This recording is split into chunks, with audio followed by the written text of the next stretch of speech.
Hello students, welcome back. हम लोग 9th class का जो चैप्टर है cell the fundamental unit of life, उसके कुछ इंपॉर्टेंट टॉपिक्स जो हम डिस्कस कर चुके हैं। इससे पहले इसी चैप्टर के ऊपर 3 लेक्चर जो हैं वो वीडियो लेक्चर्स वो बनाए जा चुके हैं, आप उन्हें देख सकते हैं। अपने इस 4th लेक्चर में आज हम स्टडी करेंगे ऑर्गेनाइजेशन ऑफ सेल, यानी कोशिका का जो संगठन है, जो उसकी संरचना है वो किस प्रकार की होती है, उस पर हम लोग चर्चा करेंगे सेल की। अब देखिए सर, आप एक स्क्रीन पे देख पा रहे हैं, यहाँ बेसिकली 2 तरह की सेल्स को जो है बना के दिखाया गया है।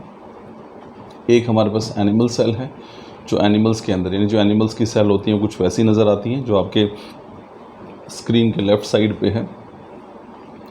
और प्लांट्स के अंदर जो सेल होती हैं वो कैसी दिखाई देती हैं, वो आपको राइट साइड पे नज़र आ रहा है। तो लेफ़्ट साइड पे एनिमल सेल है जो ब्लू कलर की शेड में है, और राइट साइड पे प्लांट सेल है जो ग्रीन कलर में दिखाई गई है।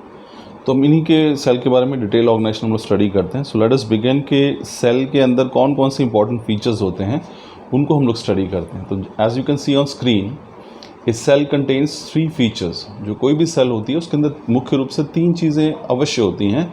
फर्स्ट इज़ प्लाज्मा मेम्ब्रेन, दूसरा है न्यूक्लियस, और तीसरा है cytoplasm. So we'll study one by one these 3 topics. First is the plasma membrane, second is the nucleus, and third is cytoplasm. तो हर सेल के अंदर ये 3 फीचर्स होते हैं। अब प्लाज्मा मेम्ब्रेन से स्टार्ट करते हैं। प्लाज्मा मेम्ब्रेन देखिए हमारे पास क्या है। It is just like an envelope that covers the whole cell. Therefore, a cell gets separated from external environment because it has plasma membrane. Plasma membrane को हम कहते हैं, वास्तव में उसको हम सेल मेम्ब्रेन के नाम से भी जानते हैं। ये क्या है? It is just like an envelope that covers the whole cell. वो एक प्रकार से कवरिंग है, एक एनवेलप है जो कि पूरी सेल को कवर कर लेता है। सबसे बाहर वाला जो हिस्सा होता है सेल का, जो कि सेल के अंदर के जो कंटेंट्स होते हैं उनको बाहर के एनवायरनमेंट से अलग कर देता है, सेपरेट कर देता है। उसी कवरिंग को, उसी एनवेलप को हम कहते हैं प्लाज्मा मेम्ब्रेन। सो एक एनवेलप की तरह होता है जिसकी वजह से सेल जो है वो एक्सटर्नल एनवायरनमेंट से सेपरेट हो जाती है। अब सेकेंड पॉइंट देखिए, the plasma membrane can decide which material should enter or leave the cell and which should not. That is why it is also called selectively permeable membrane. अब देखिए जो plasma membrane है वो क्या कर रही है, वो सेल के अंदर जो भी कंटेंट्स हैं, लिक्विड है, कुछ और चीज़ें हैं, उसमें ऑर्गेनल्स हैं, और बाहर का एनवायरनमेंट है सेल के लिए, तो वो खुद ही डिसाइड करती है। प्लाज्मा मेम्ब्रेन एक्चुअली जो है वो कुछ ही सब्सटेंसेस को अपने अंदर से बाहर गुजरने देती है, कुछ ही सब्सटेंसेस जो बाहर से वो अंदर आ सकते हैं। ऐसा नहीं है कि बाहर सब कुछ जो पड़ा है वो सेल के अंदर आ जाएगा प्लाज्मा मेम्ब्रेन से, और अंदर जो भी है वो सारा का सारा जो है वो बाहर चले जाएगा। ऐसा नहीं है, केवल कुछ सिलेक्टेड चीज़ें ही मेम्ब्रेन के आर पार जो है वो जा सकती हैं या फिर आ सकती हैं। और यही कारण है क्योंकि वो सिलेक्टिवली चीज़ों को ही अलाउ करती है, इसलिए हम प्लाज्मा मेम्ब्रेन को सिलेक्टिवली परमिएबल मेम्ब्रेन भी कहते हैं। सो प्लाज्मा मेम्ब्रेन जो कि आउटर कवरिंग होती है किसी भी सेल की, it is also called selectively permeable membrane, also called semi permeable membrane. Hindi में से कहते हैं अर्ध पारगम्य झिल्ली, यानी कि सेमी परमिएबल मेम्ब्रेन। तो अर्ध मतलब कुछ ही आधी चीज़ों को ही वो बाहर अंदर जाने देती है, पारगम्य मतलब अपने थ्रू पास होने देना, और मेम्ब्रेन यानी कि झिल्ली। तो ये जो हम पढ़ रहे हैं यहाँ पे प्लाज्मा मेम्ब्रेन, अब इसके बारे में हमने क्या पढ़ा स्टूडेंट्स? हमने पढ़ा कि एक एनवेलप की तरह होता है जो सेल को बाहर से कवर करता है। इसकी वजह से सेल जो है बाहरले एनवायरनमेंट से प्रोटेक्टेड रहती है, सेपरेट रहती है। प्लाज्मा मेम्ब्रेन डिसाइड करता है कि कौन कौन से सब्सटेंस अंदर या बाहर जा सकते हैं या आ सकते हैं, और इसीलिए इसे हम सेलेक्टिवली परमिएबल मेम्ब्रेन भी कहते हैं।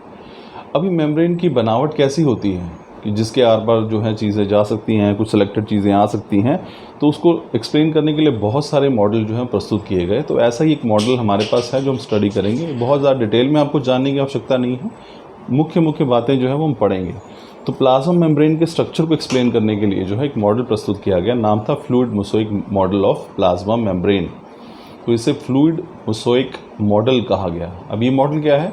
This explains the structure of plasma membrane. According to it, plasma membrane comprises 3 components: lipids, proteins and carbohydrates. इस मॉडल के अनुसार जो प्लाज्मा मेम्ब्रेन होती है वो वास्तव में 3 कंपोनेंट्स से, 3 घटकों से मिलकर बनती है।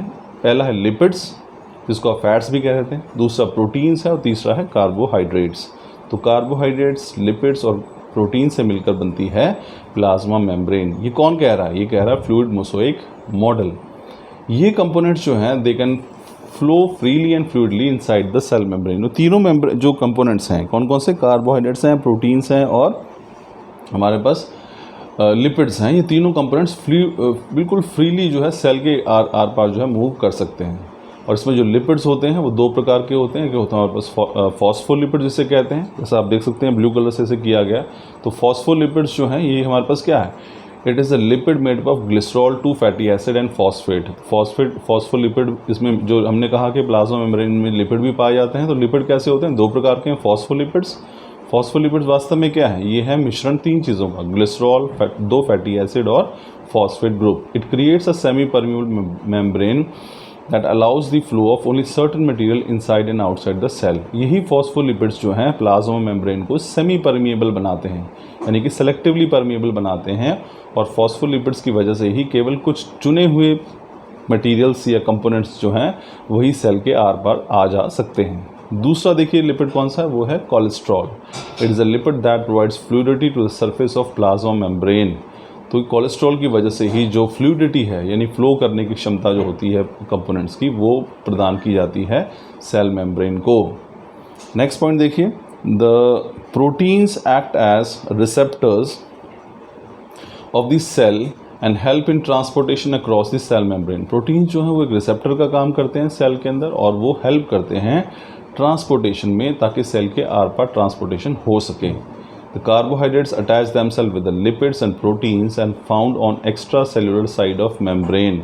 जो कार्बोहाइड्रेट्स हैं वो अपने आप को लिपिड्स के साथ जोड़ देते हैं। जब वो जुड़ते हैं तो ग्लाइकोलिपिड्स कहते हैं, और जब प्रोटीन के साथ जुड़ते हैं तो हम ग्लाइकोप्रोटीन्स कहते हैं। और वो कहाँ पाए जाते हैं, they are found on the extra cellular side. Extra cellular side मतलब बाहर की तरफ जो है मेम्ब्रेन के देखने को मिलते हैं। तो ये स्ट्रक्चर स्टूडेंट्स आप देख सकते हैं यहाँ पे, ग्लाइकोप्रोटीन जहाँ पे कार्बोहाइड्रेट के साथ प्रोटीन जुड़ गया है, राइट साइड पे ग्लाइकोलिपिड है जहाँ पे लिपिड के साथ कार्बोहाइड्रेट जुड़ गए हैं। ये मेम्ब्रेन का स्ट्रक्चर जो है फ्लूइड मोज़ेइक मॉडल जो है आपको सामने जो है दिखाया गया है। तो ये स्टूडेंट्स हमारे पास आजकल हम इसकी इतनी ही बात करेंगे। एक बार फिर से बात करते हैं, मैं आपको बताया था हम और सेल की ऑर्गेनाइजेशन पढ़ रहे हैं। सेल के अंदर जो है तीन चीज़ें होती हैं, प्लाज्मा मेम्ब्रेन, न्यूक्लियस और साइटोप्लाज्म। तो पहले हमने प्लाज्मा मेम्ब्रेन का जिक्र किया। प्लाज्मा मेम्ब्रेन एक एनवलप की तरह होती है, कवरिंग होती है, जो कि सेल के इनर कंटेंट्स को सेपरेट करती है बाहरी एनवायरनमेंट से। और ये मेम्ब्रेन जो है केवल कुछ ही पार्टिकल्स को अपने अंदर बाहर आने जाने देती है, इसलिए हम सेलेक्टिवली परमिएबल मेम्ब्रेन या फिर सेमी परमिएबल मेम्ब्रेन भी कहते हैं। प्लाज्मा मेम्ब्रेन के स्ट्रक्चर को एक्सप्लेन करने के लिए एक मॉडल प्रस्तुत किया गया, जिसको हम फ्लूइड मोज़ेइक मॉडल कहते हैं। और इस मॉडल के अनुसार किसी भी प्लाज्मा मेम्ब्रेन के तीन कंपोनेंट्स होते हैं, लिपिड्स, प्रोटीन्स और कार्बोहाइड्रेट्स, जो फ्रीली मूव कर सकते हैं। इसमें दो तरह के लिपिड्स पाए जाते हैं, फॉस्फोलिपिड्स जो इस मेम्ब्रेन को सेमी परमिएबल बनाते हैं, और कोलेस्ट्रॉल जो कि फ्लूइडिटी को इंश्योर करता है कि वो इसके आर पार आसानी से मूव कर सकें। और यहाँ पे देख सकते हैं आप, ये फाइनली स्ट्रक्चर है। तो ये बहुत ज़्यादा इंपॉर्टेंट नहीं है, एग्जामिनेशन पॉइंट ऑफ व्यू से इंपॉर्टेंट भी नहीं है, बट स्टिल एक थोड़ा सा आइडिया आपको होना चाहिए। So this was all about today's topic students, plasma membrane. Thank you.